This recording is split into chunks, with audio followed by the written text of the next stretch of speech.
সর্বোচ্চ আদালতে কিভাবে ভর্ৎসিত হতে হলো পার্থ চট্টোপাধ্যায়কে। অর্পিতা মুখোপাধ্যায় এবং মানিক ভট্টাচার্যের জামিনের তুলনা টেনে মুক্তি পাওয়ার মরিয়া চেষ্টা আজকে পার্থ চট্টোপাধ্যায় করেছেন।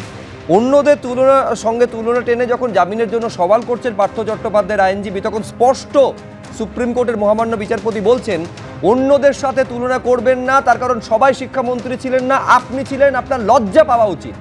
কি হলো আজকে এজলাসের ভেতরে আমাদের প্রতিনিধি সৌভিক মজুমদার আরো বিস্তারিত বলতে পারবেন। সৌভিক, দেখো, এই যে বক্তব্য বা সুপ্রিম কোর্টের এই যে পর্যবেক্ষণ, তার কারণ হলো বারবার শুরু থেকে পার্থ চট্টোপাধ্যায়ের আইনজীবীরা এটা বোঝাবার চেষ্টা করছিলেন বা এটা প্রতিবন্ধ করার চেষ্টা করছিলেন যে এই অপরাধের ক্ষেত্রে বা এই অভিযোগের ক্ষেত্রে পার্থ চট্টোপাধ্যায়ের যে ভূমিকা ছিল, পার্থ চট্টোপাধ্যায়ের যে গুরুত্ব ছিল, সেই একই ভূমিকা মানিক ভট্টাচার্য এবং অর্পিতা মুখোপাধ্যায় এবং মানিক ভট্টাচার্যের ছেলেরও ছিল।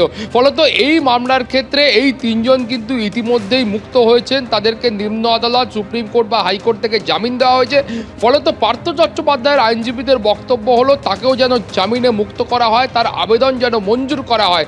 এখানেই সুপ্রিম কোর্টের বক্তব্য হচ্ছে যে এই ধরনের বক্তব্য পেশ করার আগে আপনাদের লজ্জিত হওয়া উচিত। তার কারণ হলো আপনারা চাইছেন যে মানিক ভট্টাচার্য, অর্পিতা মুখোপাধ্যায়, সৌভিক ভট্টাচার্যের সঙ্গে আপনাকে একই আসনে বসানো হোক বা আপনার অবস্থান একই, এটা বোঝানো হোক, এই বক্তব্য আপনারা পেশ করছেন। কিন্তু এই বক্তব্য একেবারেই ঠিক নয়। তার কারণ এরা কেউই শিক্ষামন্ত্রী ছিলেন না, শিক্ষামন্ত্রী আপনি ছিলেন এবং এরা প্রত্যেকে অভিযোগ করেছেন বা এদের যে বক্তব্য ছিল সেই বক্তব্যে দেখা গিয়েছে এরা প্রত্যেকে বলছেন তারা পার্থ চট্টোপাধ্যায়ের সঙ্গে কাজ করেছেন। ফলত এই অভিযোগের ক্ষেত্রে বা এই অপরাধের ক্ষেত্রে পার্থ চট্টোপাধ্যায়ের যে ভূমিকা ছিল সেই ভূমিকা কিন্তু অন্যদের আছে বলে সুপ্রিম কোর্ট এই পর্যায়ে মনে করছে না।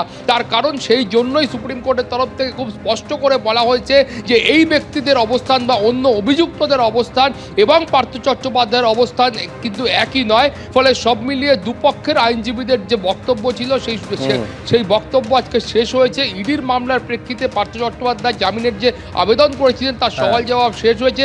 শীঘ্রই সুপ্রিম কোর্টের তরফ থেকে এই বিষয়ে চূড়ান্ত সিদ্ধান্ত গ্রহণ করা হবে।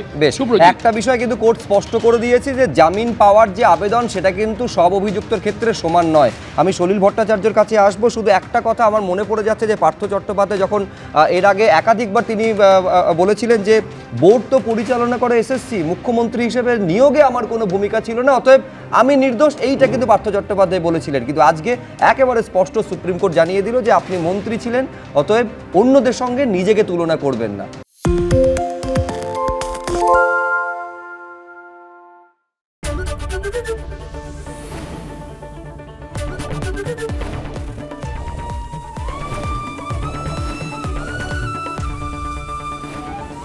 এবিপি আনন্দ, এগিয়ে থাকে, এগিয়ে রাখে।